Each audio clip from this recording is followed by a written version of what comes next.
उधर सियालकोट में export industry की बंदिश, मुआविन खुसूसी उस्मान डार का वज़ीर आज़म इमरान खान को खत। अब्दुल कादिर से मज़ीद जानेंगे। कादिर बताइए। देखिए, हुकूमती अहकामात के बावजूद मुल्क में एक्सपोर्ट इंडस्ट्री के सबसे बड़े हब सियालकोट में एक्सपोर्ट इंडस्ट्री ताहाल बंद है और इस मामले पर वज़ीर आज़म के मुआविन खुसूसी उस्मान डार ने वज़ीर आज़म को खत लिखा है, जिसमें एक्सपोर्ट इंडस्ट्री की बंदिश का मामला उठाया है और कहा गया है कि $2.5 अरब सालाना सियालकोट से एक्सपोर्ट्स होती हैं, लेकिन हुकूमत की वाज़ेह हिदायत की रोशनी के बावजूद भी अभी तक ये एक्सपोर्ट इंडस्ट्री खोली नहीं जा सकी और इस सिलसिले में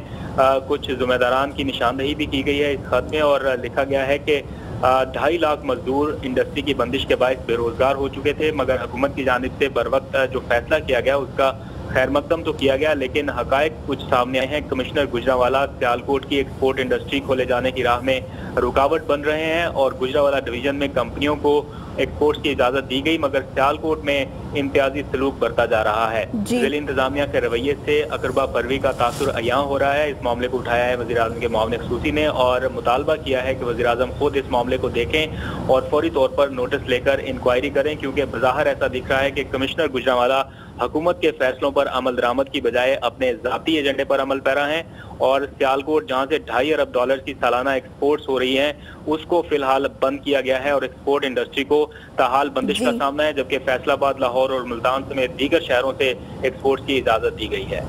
शुक्रिया अब्दुल कादिर।